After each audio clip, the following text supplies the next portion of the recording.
Heyo, okay, it is the third week of the month, so you know what that means. It is officially time for me to reveal July's Patreon rewards. And oh my goodness, I'm so excited. I tried a couple of different things this month. It may not be like too out there, too different for me, but it's a little bit. I push myself a little bit. Okay, a little bit, just a little bit. So if you're new to this channel, hi, welcome. My name is Eddie. I'm very silly. Um, I uh, I am obviously talking about Patreon. Wow, it's very early. I've barely had any coffee. Um, I'm talking about Patreon. So if you're new to this channel, you might not know I have a Patreon. It has a lot of cool, fun stuff on there. I have like early video releases. I have exclusive rewards and things like that. Fun little mail-in items or digital downloads. Blah blah blah blah blah. And one of the things you guys are seeing on here is the monthly print and the sticker for the month of July. So for Patreon this year, I decided I would go with a little theme. So every single month would be based on a different animal of the Chinese zodiac, and this month is the year of the pig, or the month of the year of the pig. I don't know. It's the pig. We're doing the pig. The things that I like to do when I do this little series, because initially I was just gonna do them all as tattoos, and then I kind of realized, like, hey, so there's only so many ways I can turn a body as a portrait before I would start doing the same thing over and over and over and over again. So I wanted to make it a little more interesting, I wanted to make it a little different, and I decided I would just start interpreting the animals however I wanted to, while keeping a few like elements in mind. So what are those like elements? Because I still want them to look like they're part of a series. So those like elements are a square border, a little gradient background, and the incorporation of some sort of flower somewhere in the piece. So that's what we're doing. Some other little fun things that I like to include when working on these pieces, just to help me come up with the character design, are looking into traits for the personalities of each of these zodiac signs, whether you believe in like astrology or things like that or not. I personally believe in them. I like to immerse myself in that. Like I am very much, I feel an Aries, or a rabbit. I feel very attuned with that, if that makes sense. I think it's fun. I think astrology is interesting. So I really like to do stuff like that. So I know a lot of people do as well. So I thought to kind of help again influence this character, I would look into certain traits for the signs. So for the pig, we have kind, loyal, resilient, gullible, and sweet. And I also kind of try to keep the elements of the sign in mind. So 2025 is a wood year, a wood element year. So then I look into, okay, what is a wood pig like? Even though, you're not, it's not the year of the pig, it's year of the snake. If this was a wood year, if this was a year of the pig, what would this person's traits be like? And so then I end up with reliable and generous. And then the next thing I sometimes like to do is each sign has lucky and unlucky colors associated with them, both just as a general and also for 2025 as well. I don't always use the ones for 2025 because sometimes there are repeats, and it's just not interesting enough to add in additional colors. Other times I completely ignore this because sometimes it is just not possible. For example, a few months back, we had red and purple as an unlucky color, or was it red and orange? Something essential to the flower of the month, which was a pomegranate. So I was like, we just have to ignore it. We have to ignore it this month. I like to include them,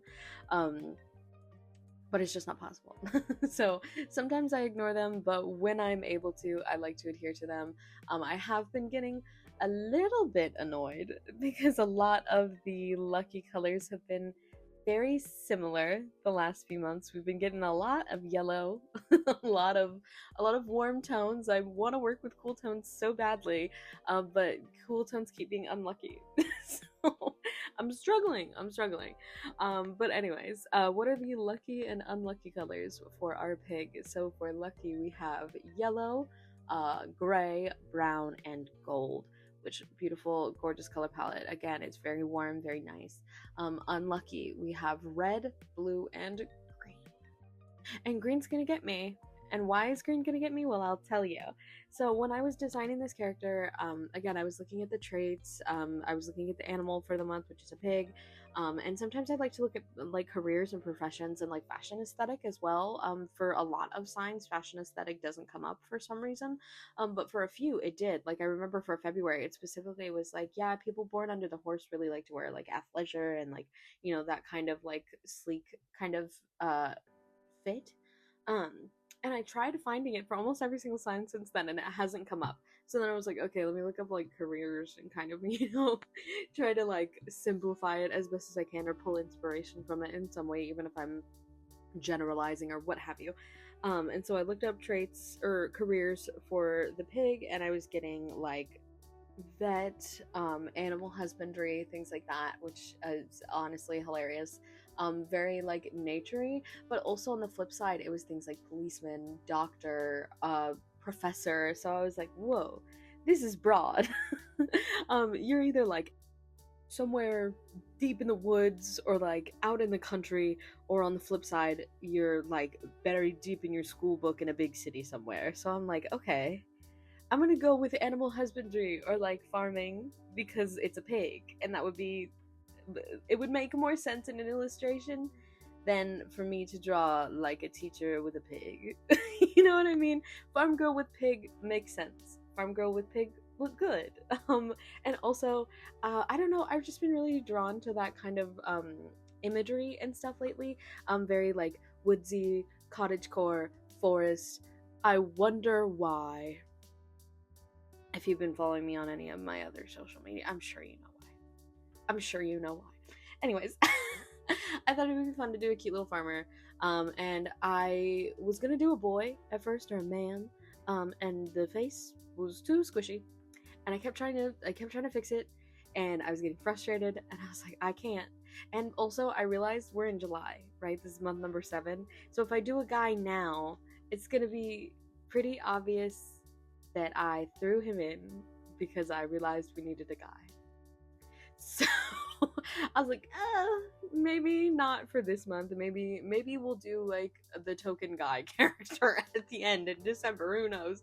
Or maybe just one of the signs will strike me as being like a boy or something, or a man, or what have you. But I was having trouble drawing it. The features weren't featuring. It wasn't looking good. I was getting very frustrated, and I was like, the one thing that I don't want for these Patreon pieces is for me to be frustrated. Do I want to push myself? Yes. Like, for example, all of the animals have been a struggle for me, except for last month because it was very cartoony. But even like the pony character was hard for me to do. I had to look at a 3D model and like figure it out that way. It was very difficult for me. I very much struggled with it. It was hard. So that is struggle in enough. And the main thing that I want is for you guys to get the best art that I'm capable of making, and also for me to enjoy the process, because I don't want to get burnt out and then not put out something that I am proud of. You guys are literally paying me money to receive these in the mail, which, by the way, if you're liking what you're seeing on screen so far and you would like to receive this in the mail, again, that's patreon.com/eddiescribs. You guys are awesome for that. I very much appreciate it, and I love that you guys are supporting me and my art, and you like it enough to like get physical dumps of my stuff every single month. That makes me cry. I like it very much. Is something that is so deeply special and important to me. And the last thing that I would want to do is ship you guys a piece that I don't like, right? I'm not gonna do that. So I ditched the guy idea, again, I probably shouldn't draw my guy characters. I probably should, but everybody loves a pretty goyle, okay? So I thought, okay, if I'm not gonna push myself to draw a guy, maybe I can push myself to draw like a slightly older lady. Maybe she's like in her 40s or something. Draw a little baddie or something like that.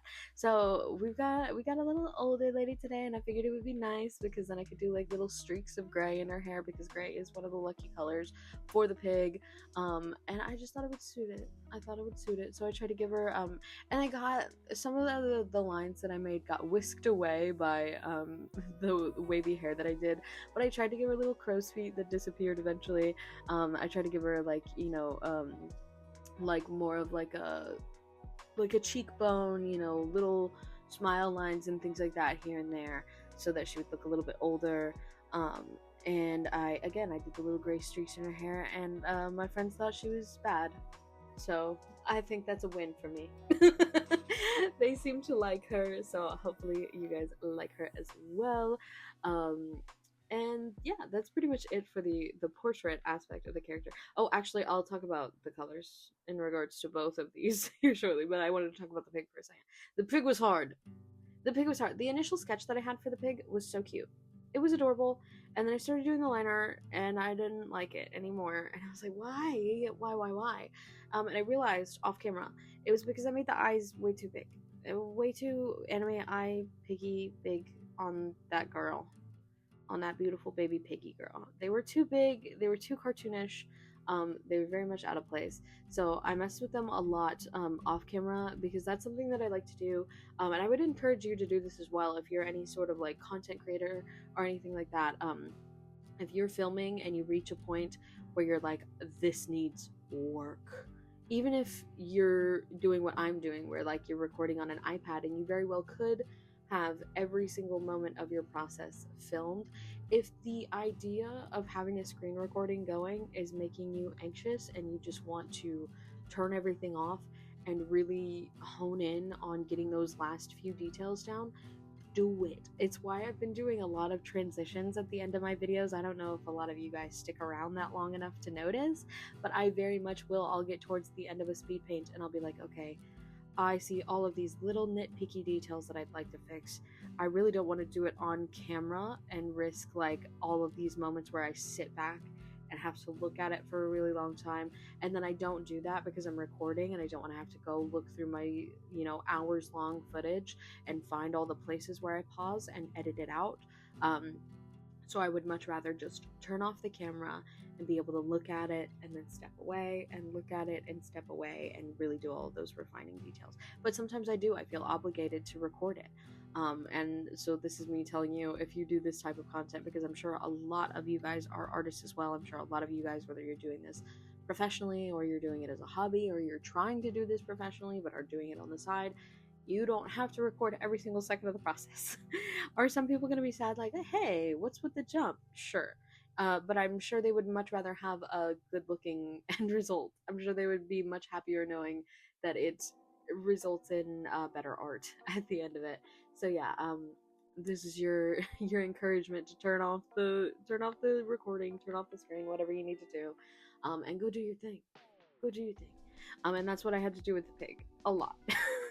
Because I just wasn't happy with it. And also some of the colors on this actually as well. Again, I'll get to that.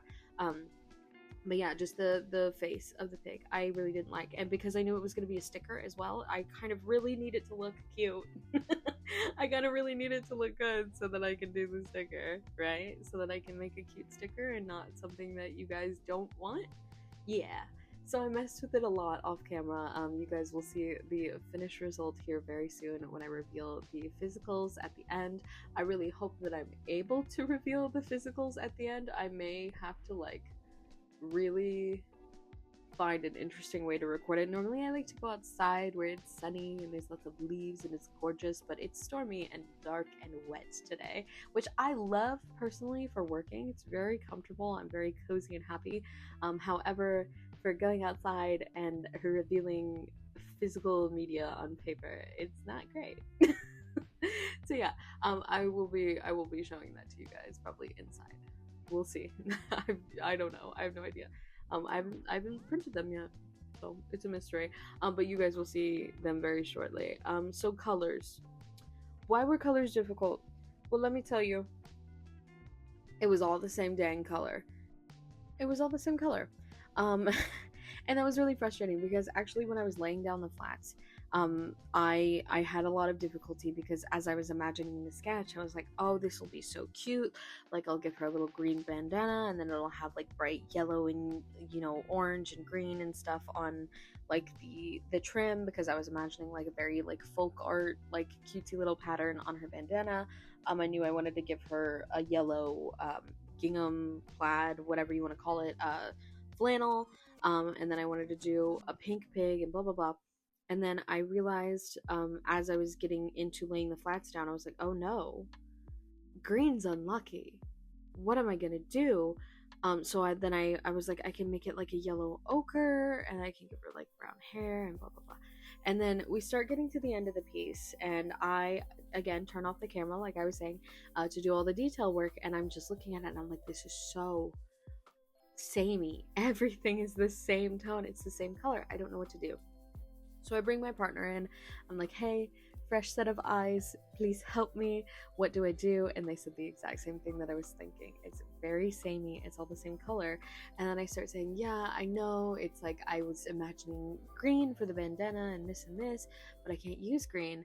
And they said a word, or a word. They said a sentence that changed me and will probably change the future designs going forward. Not like actually change like the ones that, you know, like change how I view the unlucky colors. And that is, they were like, why don't you just do a gray yellow, because it'll read green? Because they know about color theory and I don't. Apparently I know nothing about color theory. They were just like, hey, if you do like a gray or yellow, it's gonna read as green. And I was like, oh my god, you're a genius. And then I put it down, and yes, it did read as green. And I was like, I wish that they had come in and looked at it so much sooner, because then I would have been able to do the little green bandana. But I already committed to the ochre. It was already like painted and everything, and I didn't want to mess with layer modes because I was already attached to the way that I'd done it now, because the green bandana was out of my mind. I think what I was imagining for the green bandana was like, it was going to be green and then all of the little elements were going to be white. But after I made the new pattern with the tulip and like the little snowflakes and the scalloping, I was like, wait, this is so cute. So even though I can use green now, technically, quote unquote green, I don't want to mess with what I have already down.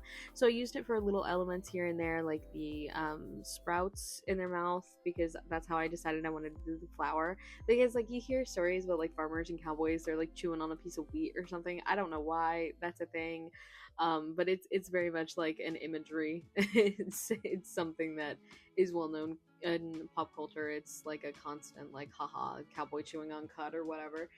So I was like, okay, it would be really cute if her and the pig were eating the flower for the month, which is a flower I've never heard of before.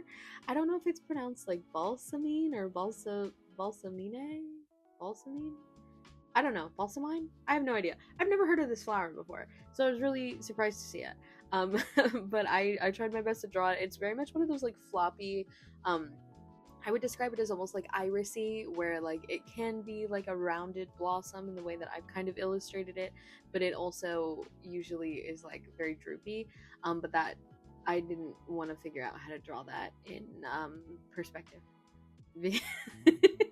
Because this way, when it's more open, it would make sense again if it's more open and not like flopping petals. So I didn't want to figure that out. I was very tired this week. I've been catching up on like the absolute disaster that was June last month, because if you're new to the channel, I was sick for almost all of June. 3 out of the 5 months of June I was ill and struggling to do anything, and therefore I've been playing a lot of catch up. It's been really quite difficult trying to get everything settled and organized. So I've been exhausted, and I was like, I just want this to look good, and so I'm gonna draw what I can, and this is what we're gonna get. And it's still cute. It's still really cute. I like how everything turned out. I liked the edits that I made to the pig. I think it is much cuter now for surezies. I'm very excited to turn it into a sticker. I think it's gonna be adorable. I struggled with the colors on the pig as well too. I made her tanner.